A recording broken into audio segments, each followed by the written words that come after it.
ETF index mutual funds నేర్చుకుని stock మార్కెట్లో రాణించాలనుకుంటున్నారా? వెంటనే ఈ నెంబర్కి కాల్ చేయండి.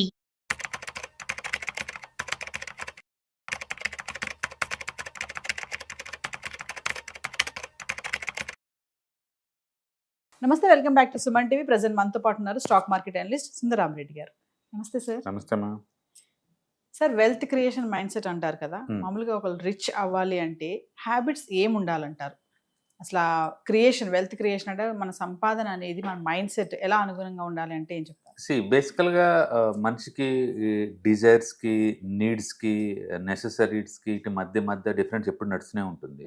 ఫర్ ఎగ్జాంపుల్, ఇప్పుడు బేసిక్ నీడ్స్ ఉందనుకోండి, అంటే ఫుడ్స్, క్లోత్స్, షెల్టర్, వీటిలో ఉందనుకోండి, ఎవరైనా అవి అవి అవి అవి అవి ఉంటాన్ని మనం రిచ్ అనలేము, అవి బేసిక్ నీడ్స్ కాబట్టి.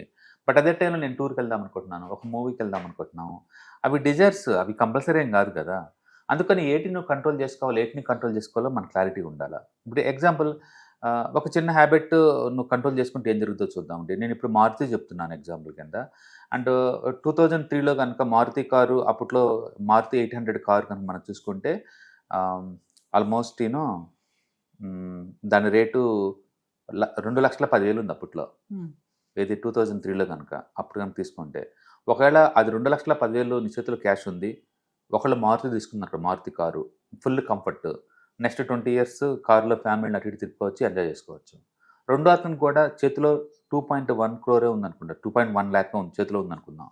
ఓకే, అతను ఇన్స్పైట్ ఆఫ్ కారు కొనే బదులు కారులో కనుక ఇన్వెస్ట్ చేసి ఉంటే, మారుతి కారు అప్పట్లో 125 రూపీస్ ఉంది ఒక షేరు, అందులో కనుక పెట్టారనుకోండి, అంటే ఇన్ని సంవత్సరాల తర్వాత ఇప్పుడు మనం 2025లో ఉన్నట్టు ఊహించుకోండి, ఆ కారు సెకండ్ హ్యాండ్ దాన్ని అమ్మామనుకోండి, ఇప్పుడు 20,000-30,000 ఇస్తారు. బట్ ఇన్ని సంవత్సరాలు ఫుల్ ఎంజాయ్ చేసి ఉంటావు. ఈజ్ ఇట్ నెసరీ అంటే మీరు మేబీ కార్ని ట్రావెలింగ్ కోసం వాడి ఉంటే అది నెసరీ, నీకు మనీ బోల్డ్ వచ్చి ఉంటుంది. అలా కాకుండా కంఫర్ట్ కోసం వాడామనుకోండి, మీ ఫ్యామిలీ మొత్తం కంఫర్ట్గా ఫీల్ అయి ఉంటుంది. అంటే షార్ట్ టర్మ్లో కంఫర్ట్ కోసం లాంగ్ టర్మ్ వెల్త్ క్రియేషన్ ఆపేయటం, అదనమాట. నీ కారు కావాలనుకుంటే, ఎవరైతే కారు వద్దనుకుని డబ్బుల్ని కనుక 125 రూపీస్ దగ్గర మారుతిలో పెట్టున్నారనుకోండి, ఇప్పుడు దాని వర్త్ ఎంత అంటే, అప్పట్లో 125 షేర్స్ కనుక ఉంటే మొత్తం మీకు 1,680 షేర్లు వచ్చినాయి. అండ్ ఇప్పుడు కరెంట్ ప్రైస్ మనం చూసాం అనుకోండి, 16,000 రూపాయలు ఉంది ఈ షేరు, దగ్గర దగ్గర 2.7 crore అయింది. ఓకే, అంటే కారు కొంటే మిగిలింది 20,000 20 years తర్వాత. అంటే కారులో కంపెనీలు ఇన్వెస్ట్ చేసుకుంటే మీకు వచ్చింది ఎంత? 2.7 crore వస్తుంది. కాబట్టి ఏటిని నెససరీ అవుతుంది, ఏటిని వాంట్స్ లేదా డిజైర్స్ కంట్రోల్ చేసుకోవాలనేది మీకు క్లారిటీ ఉండాలి. ఇప్పుడు మనం అలా చెప్పామనుకోండి, జనాలు సెటర్లు వేస్తారు, రోజుకి 3 మూటలు అన్నం తినే బదులు ఒక్క పూట మానేసి ఆ డబ్బులను ఎస్ఐపీలో పెట్టుంటే మీరు 20 years తర్వాత కరోడ్పతి అవ్వచ్చు అని చెప్తారు. కానీ అది నెసరీ. వాటిని మానుకోమని మనిషినుడు ఎవరు మీకు అడ్వైజ్ ఇవ్వరు. లేదా పత్తి పండగని పోస్ట్ పోన్ చేసుకొని ఆ డబ్బులను తీసుకెళ్ళి ఎస్ఐపీలో పెట్టుకొని 20 years కరోడ్పతి అవ్వండి అంటారు. అవి నెసరీ, దాన్ని పోస్ట్ పోన్ చేసుకుని ఎవరు అనరు. అందుకని మీకు క్లారిటీ ఉండాలి, ఆ లైన్ తెలిసి ఉండాలి, ఏటిని నెసరీయో ఏటిని నెసరీ కాదు పోస్ట్ పోన్ చేసుకోవచ్చు, మీకు క్లారిటీ ఉండాలి. అందుకని సాధ్యంత వరకు మీ వాంట్స్, డిజైర్స్ మొత్తాన్ని పోస్ట్ పోన్ చేసుకొని కనుక ఫస్ట్ వెల్త్ క్రియేషన్ మీద ఫోకస్ చేశారనుకోండి, అది ఇంకా ప్రొడ్యూస్ చేస్తూ ఉంటుంది. ఇప్పుడు నాకు 2 కోట్ల అది కారు కొనే బదులు దాంట్లో పెట్టామనుకోండి, ఇప్పటి నుంచి కొన్ని తరాల వరకు కారులో తిరగచ్చు కదా ఇంకా. ఎందుకంటే ఆ 2 crores నుంచి నీకు ఎవ్రీ మంత్ 2 lakh వస్తూ ఉంటుంది. మంత్లీ ఒక కారు కొనుక్కోవచ్చు కదా నువ్వు కావాలంటే ఇంకా జీవితకాలం. అందుకని మీరు ఇనిషియల్గా లైఫ్ డెవలప్ అయ్యేటప్పుడు తక్కువ డబ్బు ఉన్న వాళ్ళందరూ కూడా లేదు, అంటే సేవింగ్స్ చేసుకుంటూ దాన్ని బాగా వెల్త్ క్రియేట్ అయ్యే చోట ఇన్వెస్ట్ చేసుకోవడం చాలా బెటర్ అనమాట. తక్కువ డబ్బు ఉన్నప్పుడు ఈ కార్లు కొంటాలు అన్నెసరీ అమౌంట్ని మీరు దాన్ని పెట్టకూడదు అనమాట. అది అందుకని మీకు నెసెసిటీకి అన్నెసరీకి తేడా తెలిసి ఉండాలి క్లారిటీగా. అంటే ప్రతి అకేషన్ పోస్ట్ పోన్ చేసుకోమని మేము అనం, కానీ ఎండ్ ఆఫ్ ది హ్యూమన్స్లో ఎసెట్స్ ఏంటంటే ఓల్డ్ ఏజ్కి వచ్చిన తర్వాత మెమరీసే. ఒక ఓల్డ్ ఏజ్, ఒక 60 years వాళ్ళకి అప్పటికి ఆస్తులు ఏంటి ఏంటంటే మెమరీసే ఉంటాయి. అందుకని గుడ్ మెమరీస్ ఉంటూ అందరికి ఇంపార్టెంట్. బట్ అట్ ద టైంలో దానివల్ల మన లైఫ్ కంఫర్ట్గా ఉండాలి తప్ప కష్టపాలు అవ్వకూడదు అనమాట. కాబట్టి ఫస్ట్ వెల్త్ క్రియేషన్ మీద ఫోకస్ చేసుకోండి. అట్లీస్ట్ ఈచ్ వన్ ఒక 1 crore వర్త్ ప్యాసివ్ ఇన్కమ్లా పెట్టుకున్నారనుకోండి, మంత్లీ 1 lakh వస్తూ ఉంటుంది కాబట్టి లైఫ్ కట్టడం చాలా ఈజీ అయిపోద్ది. అది క్రియేట్ కాకముందు మీరు డిప్రిసియేషన్ ఎసెట్స్ క్రియేట్ చేస్తున్నారనుకోండి, దానివల్ల లైఫ్ చాలా స్ట్రగుల్ అవుతుంది అనమాట. అందుకని మీరు లైఫ్ స్టైల్ని బ్యాలెన్స్ చేసుకుంటూ ఉండాలి. మనం చూసాం, మనం ఎవరికైనా అడ్వైజ్ ఇచ్చామనుకోండి, బెస్ట్ మీరు మంత్లీ 2,000-3,000 దీంట్లో పెట్టుకోమని వాళ్ళు చెప్తారన్నమాట, సిగరెట్లు మానండి, ఆ డబ్బుని మ్యూచువల్ ఫండ్లో పెట్టండి. అవును, కరెక్టే, అది దానివల్ల అది నెసరేం కాదు. అది ఫుడ్ అయితే కాదు కదమ్మా, Yes. తప్పేం లేదు. దాన్ని ఆపేయచ్చు. బ్యాడ్ హ్యాబిట్ ఆపేసుకొని మీకు వెల్త్ కావాలా, ఎస్ ఈ మైండ్ సెట్ షిఫ్ట్ అవ్వాలి, ఈ మైండ్ సెట్ నుంచి ఆ మైండ్ సెట్. అందుకని ఎంతో పీనాస్గా ఉంటే ఒక జనరేషన్ వాళ్ళకి వెల్త్ క్రియేట్ అవుతుంది, ఊరినే రావయ్యి. ఒక జనరేషన్ వాళ్ళు వెల్త్ క్రియేట్ చేయాలంటే చాలా స్ట్రగుల్. తర్వాత వాళ్ళ కిడ్స్ ఏంటంటే ఇక ఆటోమేటిక్గా ప్యాసివ్ ఇన్కమ్ జనరేట్ అవుతుంది కాబట్టి వాళ్ళు ఎలా ఎంజాయ్ చేసినా వాళ్ళకి ఏం కాదు. బట్ ఫస్ట్ 1 crore చాలా టఫ్, ఇట్స్ వెరీ ఛాలెంజింగ్. అంటే కాంపౌండ్ అవటం చాలా స్లో అవుద్ది మొదట్లో. తర్వాత ఏంటంటే కాంపౌండ్ అగ్రెసివ్ అవుద్ది, ఎందుకంటే సైజు పెరుగుతుంది కాబట్టి కాంపౌండ్ కూడా స్పీడప్ అవుతుంది అనమాట. కాబట్టి మైండ్ సెట్ అంతా కూడా ఫస్ట్ 1 crore వచ్చేంత వరకు పీనాస్గా ఉండమంటాను. నెసెసరీ అయితే తప్ప ఖర్చు పెట్టకూడదు అంటాను. 1 crore దాటిన తర్వాత మీ ఇష్టం, మీ లైఫ్ స్టైల్, ఇది ప్యాసివ్ ఫండ్ క్రియేట్ అవుతుంది కాబట్టి మీకు నచ్చినట్టు లైఫ్ని స్పెండ్ చేయమంటాను. కాబట్టి ఏదన్నా మీ కోరిక ఉంటే కారు కొంటాం, ఇల్లు కొంటాం, ఇంకోటి టూర్కి వెళ్తాం, ఇవన్నీ తప్పు కాదు. కానీ ప్యాసివ్ ఫండ్స్ రాకుండా ఖర్చు పెట్టడం తప్పదు. బట్ అదే టైంలో మనం కొన్ని అడ్జస్ట్మెంట్ చేసుకోవచ్చు. ఊటీకి వెళ్దాం అనుకునే బదులు దగ్గరలో మన దగ్గరలో ఉన్న టూర్కి వెళ్ళొచ్చు, లోకల్ టూర్కి వెళ్ళొచ్చు. అంటే కాశ్మీర్లో ఒక టెంపుల్కి వెళ్ళే బదులు మన తిరుమల టెంపుల్కి వెళ్ళొచ్చు. ఇట్లా మీరు దాన్ని ఆల్టర్నేటివ్గా మార్చుకోవచ్చు. మొత్తానికైతే మీరు సేవింగ్ హ్యాబిట్స్ని పెంచుకోవాలి. సాధ్యంతో ప్రతి దాంట్లో కూడా లేదు, దీనికి ఆల్టర్నేటివ్ ఏదైనా ఉందా, తక్కువ రేటుకి వచ్చేది ఏదైనా ఉందా లేదా, అలా చూసుకుంటూ మనం ఆ అమౌంట్ని సేవ్ చేయడం ద్వారా అంటే ఫైనాన్షియల్ ఫ్రీడమ్ వస్తుంది. అంటే ఫైనాన్షియల్ ఫ్రీడమ్ చాలా మందికి అది డ్రీమ్ అండి. ఎందుకంటే దాన్ని రీచ్ అయ్యే లోపల ఉన్న అబ్స్ట్రక్షన్ చాలా ఎక్కువ.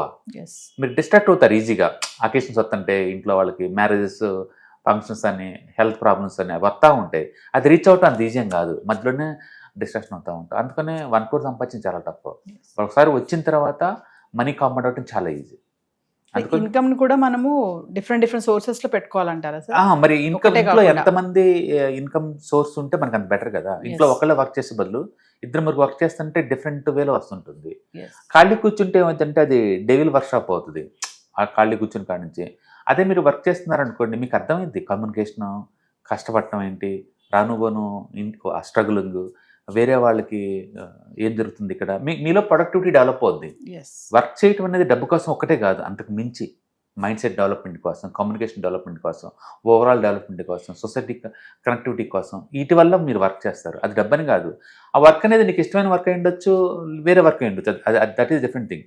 బట్ ఏదైనా సరే ప్రతి ఒక్కళ్ళు వర్క్ చేస్తూ ఉండాలి. ఆ వర్క్కి ఎంతకంత ఇన్సెంటివ్ లాగా మనీ వస్తూ ఉండాలి. ఆ మనీ ద్వారా ఫైనాన్షియల్ ఫ్రీడమ్ తెచ్చుకోవాలి. ఒకసారి ఫైనాన్స్ ఫ్రీడమ్ వచ్చిన తర్వాత నీకు నచ్చిన వర్క్ చేసుకోవచ్చు. చాలామంది అందుకే అంటారు నాకు పెయింటింగ్ అంటే ఇంట్రెస్ట్ అంటారు. పెయింటింగ్ వల్ల పెద్ద డబ్బులేం రావండి. ఫస్ట్ ఫైనాన్స్ ఫ్రీడమ్ తెచ్చుకోండి, పెయింటింగ్ అవ్వండి. పెయింట్ ఇష్టం తప్పేం లేదు. నాకు డ్యాన్స్ అంటే ఇష్టం చేసుకోండి, ఫస్ట్ ఫైనాన్స్ ఫ్రీడమ్ తెచ్చుకోండి, తర్వాత మీతో. ఎందుకంటే అందరి కెరీర్లో ప్రభుదేవాలు అవ్వలేరు, ఛాన్స్ తక్కువ దానికి. దానికన్నా ముందే వేరే వాటిలో ఛాన్స్ త్వరగా ఉంటుంది కదా.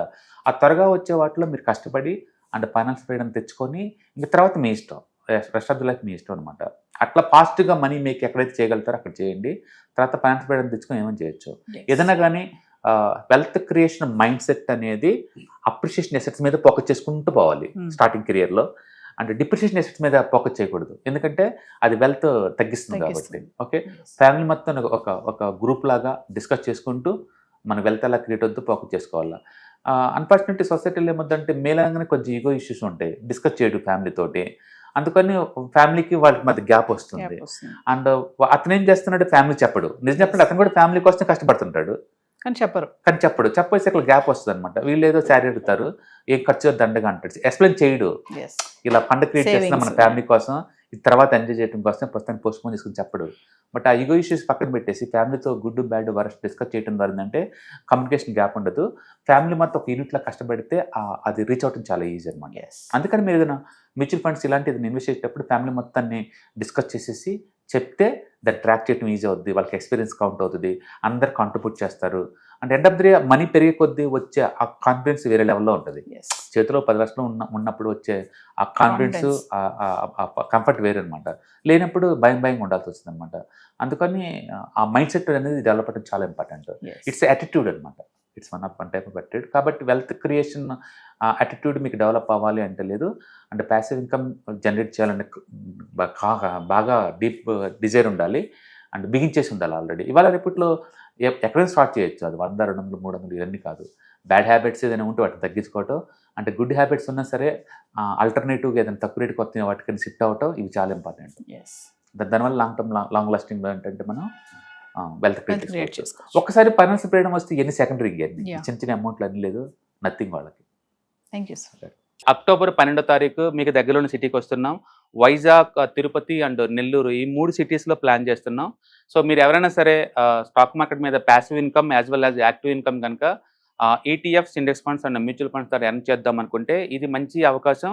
సో మీరు ఎవరైనా సరే మీ దగ్గరలో సిటీస్ వాళ్ళు అనుకుంటే గనుక కింద స్క్రోల్ అవుతున్న నెంబర్‌పై పింక్ చేసుకొని మీరు సీట్ రిజర్వ్ చేసుకోండి. సో ఇంతకుముందుతో పోల్చుకుంటే ఏంటి, ఇంతకుముందు మనం ఓన్లీ ఆన్‌లైన్‌లో తీసుకునేవాళ్ళం. ఇప్పుడు దాంతో పోల్చుకుంటే ఇది క్లాస్ రూమ్ ఎన్విరాన్మెంట్‌లో అనమాట. సో 1 to 1 ఇంటరాక్షన్ ఉంటుంది కాబట్టి మోర్ ఎఫెక్టివ్‌గా ఉంటుంది. కాబట్టి ఎవరికైనా ఇంట్రెస్ట్ ఉంటే ఈ 3 అసెట్ క్లాసులు నేర్చుకుందామని కింద స్క్రోల్ అవుతున్న నెంబర్‌పై పింక్ చేయండి. Thank you. హాయ్. స్టాక్ మార్కెట్‌లో వాలటిలిటీకి దూరంగా ఉంటున్నారా? పోర్ట్‌ఫోలియోస్ అన్నీ కూడా రెడ్‌లో ఉండి బ్లీడ్ అవుతున్నాయా? అంటే స్టాక్ మార్కెట్‌లో ఉండి సస్టైనబిలిటీ ఉన్న బిజినెస్ మోడల్ లాగా లేదా స్టాక్ మార్కెట్ లాంగ్ టర్మ్‌లో మంచి వెల్త్ క్రియేట్ చేసుకునేలాగా ప్లానింగ్స్ ఏమైనా ఉన్నాయా? అయితే అలాంటి వాళ్ళ కోసం ఈ ప్రోగ్రామ్ అండి. ETFs, index funds and mutual funds. మా స్టాక్ మార్కెట్‌లో ఉండి కూడా సెక్యూర్ వేలో మనీ మేక్ చేసుకునే పద్ధతి ఏదైనా ఉందంటే రిటైలర్స్‌కి ఈ 3 అన్నమాట.